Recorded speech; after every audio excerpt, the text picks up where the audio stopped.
Now, this is an informal conversation we're having about a fascinating set of recordings. These Boscastle recordings are part of Cornwall's musical story. Oh, absolutely. But it's a lot more to them than just a few hornpipe tunes, I think. Well, I think the circumstances under which they were recorded were very, very much in wartime. And you have to see everything through that filter. Right. So the BBC was operating in its state broadcaster mode, which it goes into Very state broadcaster mode, yes. Yes, and a lot of this, a lot of these recordings, well, these recordings anyhow, were made for a very good reason. So what actually drew you to them in the first place? Well, I've discovered, I first played the recordings when someone played me a bootleg copy in about 1967 or 8. Oh, right, gosh. So a long while ago. Yeah. That was while I was working in Oxford. And I was never a member of the university, by the way.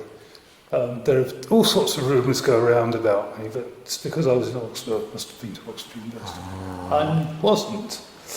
I mean, I was at that time, I was training in museums to be a conservator. Oh gosh, I got fired. I got fired because I got into an argument between two academics. So, and you did a bit on the folk circuit as well, I think. I did. I was starting to then. I got interested in traditional music. Well, partly because my dad was a melodeon player. Yes. And he had a few traditional tunes, but partly because when I was about 14, I was riding my bike from a little town called Wantage, where we were living at the time, and I came across Bampton Morris dancers dancing to a fiddle. Right. And the fiddle, I just loved the fact that the fiddle wasn't a violin. And Definitely I could fiddle, see, yeah. I think it's been played by a fellow called Arnold Woodley, who I later got to know quite well. But what amazes me that you knew all these amazing people. Charlie Bate, for example. Well, Charlie, I had family who used to live in St Wen Parish. Yeah. They were Cornish, they'd gone down there, but they seemed to get on quite well with people. And my uncle's pub was the Ring of Bells. I knew those connections, the good old Ring of Bells, right? Yes, my favourite pub, that, yes. When I was a little bit older, 16, I started to play the fiddle a bit. And I was down there on holiday, talking to Charlie, he said, bring your fiddle into the pub. So I said, you sure? And he said, yes. And he's very encouraging. I owe that man a great deal. And so that is where I started to really get a feeling about Cornish music. Yes. And I went back. Was it Charlie who showed you the recording? No, he didn't show me the recording. Charlie told me about the recording. Right. That was about a year or two later. Yeah. I was down, and I actually got taken up to Boscastle and played in the Cobweb, I think. And I was amazed, you know. And there's Charlie and Merv and Vincent, who was all the naughty old boys. Yes. I mean, it's just the and Charlie Jost as well, I think. Was Charlie, he around? No, he wasn't there then. I didn't meet Charlie until quite a lot later. Yeah. But I heard all these tunes and started to try to play them. But I also had the other side of me. I had all the Morris tunes. Yes. And you know, I played for one of the other very old Morris songs, for Abingdon Morris. Oh yes. I was associated with them for over 40 years before they went in a direction I didn't want to go in, or maybe I went in a direction they didn't want me in. Wow, that's I don't know. I mean, you can only do these things so long. So I was actually able to meet Arnold Woodley. I met Reg Hall at that time. Yeah. I met quite a few people. And I realised that Cornish music in particular was something special. And I've always sung. I mean, wouldn't do it now because I don't sing anymore. But for a long while, I have recorded Maggie May. I recorded it after Charlie passed away as a tribute to him. A little cassette that I did when I was working with Keith Holloway. And Keith and I played a lot of the repertoire from I still think of as West Berkshire. And I also learned a lot of songs in the town I grew up in, Wantage, and further west, so villages like Uffington. I actually have songs from there, and these are people who are my neighbours. I live in the council house in Wantage. Yeah, and they were just there. Yeah, they were there. I'm not the singer so much. There was one absolutely wonderful singer in Wantage who at that 1960s, he's well into his 80s. There's a man called Bert Jeffries, and he had versions of child ballads, and he also knew some fiddle tunes. So he taught me, he didn't play the fiddle, he knew the tunes, and he taught me the fiddle's rhyme for Haste to the Wedding, which I won't sing now. It's very, very rude. What really fascinates me is the technology that these people were using in the wartime period. Yeah. What's so special about it being the wartime period? Well, it was all done at all. Back in 1943, the beginning of 1943, the BBC has obviously took the wink that D-Day was going to happen, and they needed a portable recorder for war correspondence. So issued a specification for it, and they the contract went to a company from West London called MSS, Something Sound Services. But this is before any kind of magnetic tape or anything. Oh yeah. This was a disc recorder. Disc recorder. So we're the transition from a wax cylinder to a disc cylinder. The disc cylinder was fairly well established. It Yeah. had a 20-odd year career. Yeah. Maybe 30-year career disc before this portable recorder was made. And they could do reasonably high quality recordings. So actually cutting it onto the disc, that's what onto the machine did. Wow. While recording, something in a battlefield, that was the idea, but it's actually also recording in a noisy pub. So they were using Boscastle. Well, not only Boscastle, they what happened was the original units were produced, and they didn't quite work well enough. So the BBC gave a development job, and this always happens with electronic design. I've spent in my other life, if you like, a career designing electronics. But in electronics, you design things, and it doesn't really matter how many facilities you've got. You've still got to make things work. Yes. And the development process of moving from a prototype to a production unit can often be more complex. So there were two visits to Boscastle. In other words, there were several trips around the UK. I think I've identified 3 recordings, not only at Boscastle. That's the development project. So this is the technology that people had when they, in 1944 and 1945, when they're at the front. Oh yes. And so it connects this pub, the pub in Boscastle, right the way through there. Yeah, I mean it's quite remarkable. But say this technology of recording onto an acetate disc, which was actually a disc of aluminium coated with acetate film. So they had to carry around all these discs? Yes, they had. Gosh. And they carried around, they're fairly light, and they use Yeah. 10-inch discs in the 10-inch disc, yeah. recorder.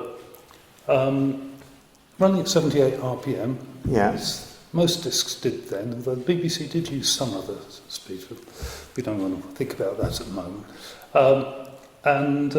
So they actually had to have a machine which not only had the electronics, but it also had to have what they call a disc lathe, which was a machine for cutting an accurate spiral in the disc while they were applying energy to so it didn't just go round and round and round, no. it had to cut a spiral. It cuts a spiral in.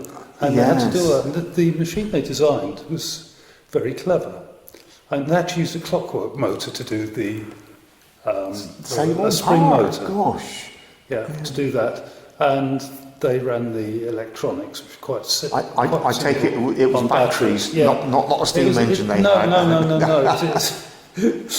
But they had an accumulator for the filaments of the valves. And they were filaments, not heaters, in case anyone queries me. They were 2-volt valves. So this was really, I mean, this was one of the first really portable recording machines. Yes, yeah. Gosh. And before, they were massive. Yeah. And you needed quite a Big van drives up, and all the engineers. But did they have an engineer with it as well? Well, the idea was they shouldn't need an engineer. Yeah. So engineers didn't have to go to the front line necessarily. Gosh. But so they recorded at Kingston on the Isle of Purbeck, and they recorded at Boscastle. I have a feeling that maybe the second recordings, which are recorded as being in Boscastle, actually took place in Tintagel, because the majority of the musicians on the second recordings seem to be Tintagel boys. Yes. But I couldn't swear to that. But it's actually interesting. If you look at the hotel register of the Wellington, which is there, please, people, don't go and look at it just because you want to see it.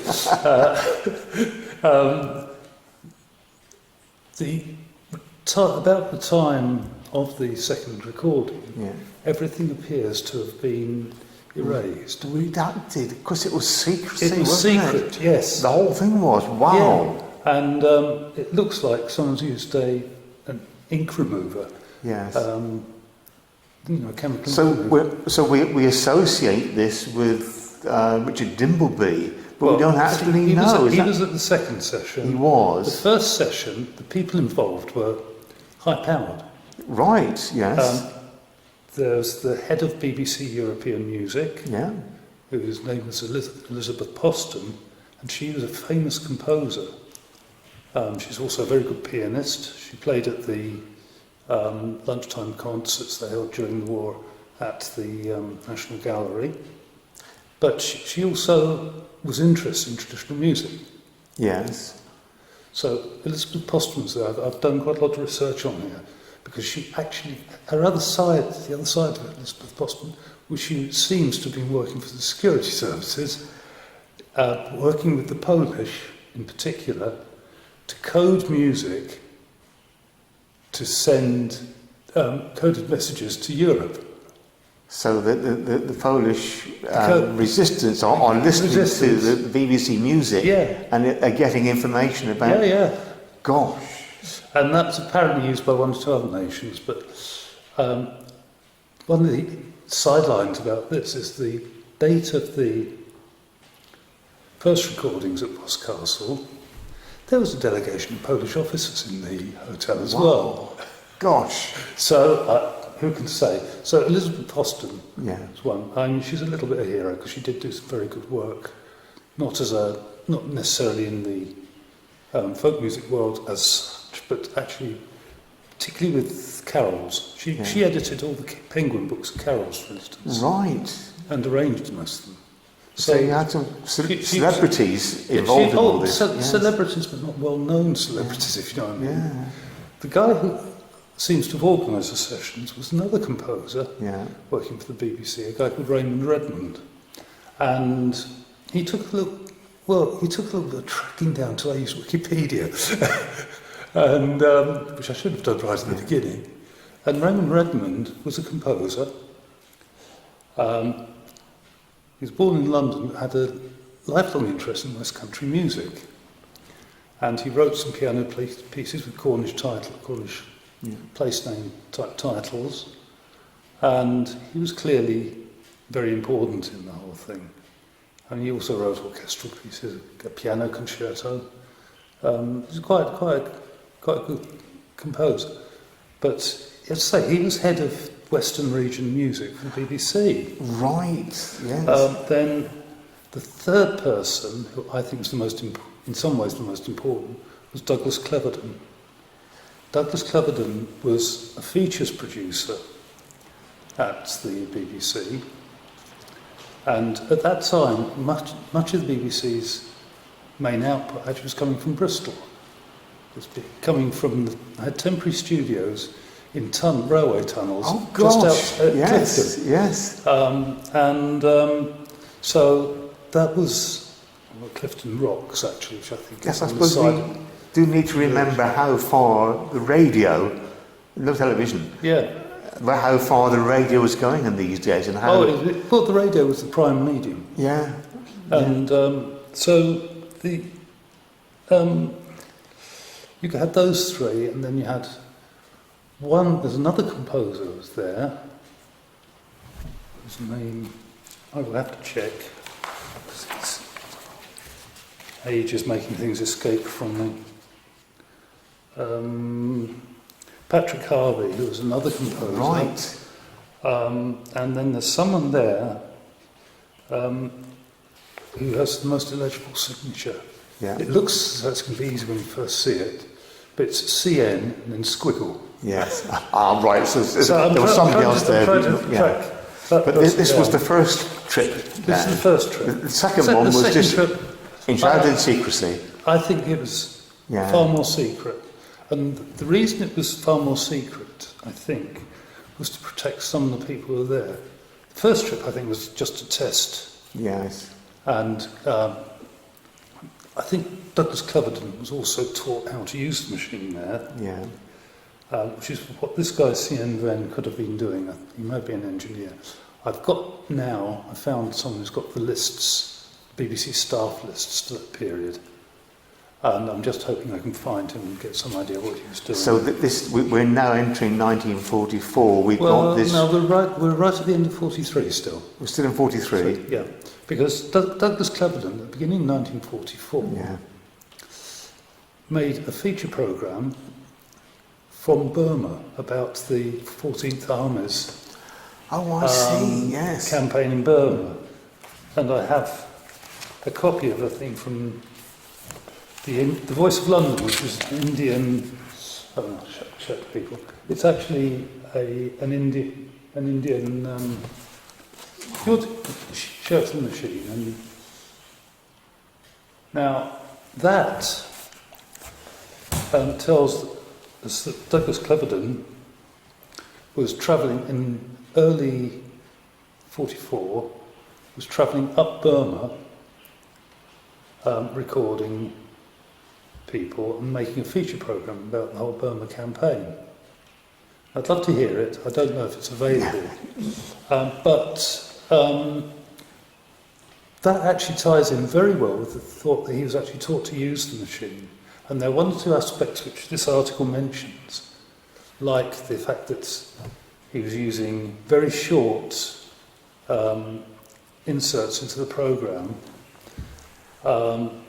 which were very easy to do on the this recorder, which incidentally had a name. It was known as the midget recorder. So they would just be able to slot these things into a live broadcast. Well, they either did that or they actually then edited the recordings into a high-quality studio recording. Right, yes. Which is what I think really happened. I hope that's what happened, because there should be a copy with a bit of luck, you may... Yeah. I mean, this is something you've been making very clear to us. This is a research in progress. Yes. And we're stirring the pot here because we hope to find a lot more about this. Well, I mean, it would be really good. I mean, you just have to follow every clue Yeah. up. I mean, it's worse than doing, well, I don't know. But So we've got this fantastic scenario, towards the end of the war, and cloaked in secrecy, and we're struggling to find out little bits about it. Yeah. But what's the trajectory of these recordings after that period? I think they just went into the sound library. And they just sat there? Yeah, they just sat there until someone discovered them. Yes, because they didn't... In the 60s, I guess. Yes. They didn't get... nothing's written about them. And I think it's probably that there was... one of the levels of security was lifted. And I don't think... I mean, Elizabeth Poston sworn to lifetime secrecy about... Well, we need to remember that, in 1945 you had the Nuremberg trials and the possibility of some of these recordings that were taken by people like Richard Dimbleby immediately after the war may well have been evidence there. So it was going to be a secret, wasn't it? Yeah, it's going to be kept secret. Yeah. But they did, I think, in fact, the second recordings, which sound a lot clearer to me than the, at least what I assume of the second recordings, sound a lot clearer than the... So you think the technology developed between those? Yeah, I think they sorted out some problems. Yeah. I've got a big technical report, which I'm not going to go into, but the problems they describe are exactly the sort of things that you would have expected those problems to do to the sound. So listening to the sound of people like Harvey Dangler, you can see why it sounds like it does. Yeah. It does sound a bit muffled, doesn't it? It's all a bit muffled because Yes. if you think about it, nowadays when we record, we record in a bandwidth of about 20 kilohertz, and there's a lot of detail in the upper part. Yes. I mean, even my little Zoom portable recorder does that beautifully. But the other side of it is that this recorder had a bandwidth of about 2 kilohertz. So that's not really even enough for really intelligible speech to go through. Right, so what's happening then? You're saying that a lot of what we hear is about the recorder and its progression, technical progression as you go through. Absolutely. Because and Harry Dangler's playing, yes. which you hear along with Concertina on the tune they called, used to get known as Lady Bracknell's fan by certain my friends. Lady, it's gone. Doesn't matter. I suppose I can look at the record cover. I think it's there. Somewhere. Oh yes, there we are. Lady Evesham's Jig, which is a polka. That, if you listen to it, Rich Hall, I think, if I'm telling porkies or something, Reg, please tell me. So, no, this is just my impression. Anyhow, says that, it sounds like there's a mandolin. No, it wasn't. It's Harry Dangler playing the fiddle, banging tune, and with no vibrato, which is what you'd have expected. I've heard some people say, "Oh, that's that mandolin I can hear there." Yeah. So in actual fact, what you're doing by understanding the technology is actually doing away with a lot of lore that surrounded it. I mean, for instance, we were privileged to meet Arthur Biddock, who was a child of that. Yes, he was on the big band recording. And his story, well, he taught us step dance, it was wonderful, but his story was, the BBC were plying them with drinks, that's why the music got fuzzy. Well, it clearly wasn't. No, it was it wasn't. No. I think you can hear they've got to be excited. Yeah, I mean, I'm sure they were applying them with drinks, but I think that the technology tells its own story. Gosh. Yeah, well, the story also is that the BBC were recording to make programmes for broadcast. And that was actually a deliberate deception. Right. This is keeping something secret in plain sight, as the saying goes. So no one would query BBC coming down to record for a series of programmes, which never got made. It was a cover. It was a cover story. Yes. Isn't that, I mean, that chance of history has given us this wonderful picture into Cornish traditional music. Yeah, absolutely. Yeah. Now, I mean, that's what happened during the war, but there was a gap. And I read it's Topic Records who had a philosophy of actually bringing the people's music out. Yeah. They must have rescued it. Is that what happened? I think we're showing us that it was certainly known that I was when I was listening to. I'll put that up there so you can see it. When I was listening to those tracks for the very first time in Oxford. Yeah. This was before the album. In fact, it's quite a few years before the album. I mean, so you heard an older... You heard it before? I heard a tape dub of... Gosh, so that must have been quite something. Yeah, it was. I mean, it's eye-opening. So what date would that have been then? That's 1967, 8. Yeah. So it wasn't... When was the Topic recorded? 75. Yeah. Gosh, yes. And, you know, there are lots of peripheral things. I mean... come from it, but fundamentally, Cornwall was used for the best possible reasons, because I think the reason they chose Cornwall and they chose Purbeck or Boscastle and Purbeck is they were both fairly isolated places. Yes. And so the word wouldn't get out. And I mean, although there were military people around both, I mean, Purbeck actually. Yes. It's quite heavily militarised. And also the area around Boscastle had a lot of military input from the RAF. Well, the BBC did have a history of doing some slightly offbeat recordings in strange places. Yeah. They recorded the Madringeezers and things like that. It would have appeared to be just another of these BBC things that they were doing. People used to do sort of what in Wales they call hobblers, part-time projects. Yeah. And you know, so it was hidden under that cloth. I think it was. And you heard the recordings. This was now a reel-to-reel recording, I would guess. Oh, these were on the recordings I heard were on quarter-inch tape. Yeah. But they'd been taken off the 10-inch discs. Yes, and then Topic brought it out in 1975, and that's really where it's entered the modern world, as it was in the current world. It started. Yeah. That album started the English country music business. I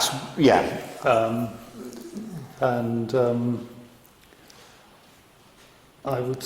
It's actually quite recent, isn't it? Yeah, it is. I mean, you think of this has all happened in 1944, and then for a long time, 25, 30 years, it's just hidden. Sat on a shelf. Yes, and lucky for us. And I think we can learn a lot about it. Well, we are already. Well, yeah, I mean, but also musically. I mean, if you listen to the fiddle playing, particularly Bill Hawkins' fiddle playing, it's actually extremely good. Once you mentally take away the limitations of the recording. It's really quite good. And I've been doing some very detailed transcriptions of one or two of his tunes. I wouldn't do the lot. And by using modern techniques like spectral analysis and by actually doing things like slowing the whole thing down and then bring it back up to pitch without changing the notes, which is a trick you can now play very easily. It comes from a process called digital signal processing. So there's a sense in which technology has come a full circle, and we can go back and listen with 21st century technology, and we can adjust We can adjust what we hear. Yeah. We can't actually recover any new information. But you can take stuff But away. you can take stuff away and hear it more clearly. Wow. And, I mean, I've been learning to play a tune which they call in Boscastle they call "Here's to the Devil." You know, Yes. Here's to the devil with a little wooden shovel, digging tatters by a bush with its tail turned up. Yeah. And that tune is well worth listening. I can't play it and be completely sure I get it right every time if I played it at the speed that William Hockin played it. He was a good player. He had very nimble fingers. His intonation is good. He was, gosh. Yes. Yeah. I mean, people say, oh, he sounds rough old fiddle player. He was a much better fiddle player than you think. And Yes. the recordings didn't do him any justice. Right. Well, there we are. There is just the beginnings of the story there. Well, what are your next steps in terms of research? Step in research is, I want to go and check some stuff in BBC Archive, which I haven't been able to get into. I mean, I've had to do all this on the internet. Yes, yeah. And once I've done that, and probably concurrently with it, my next move is going to be actually doing the detailed transcriptions.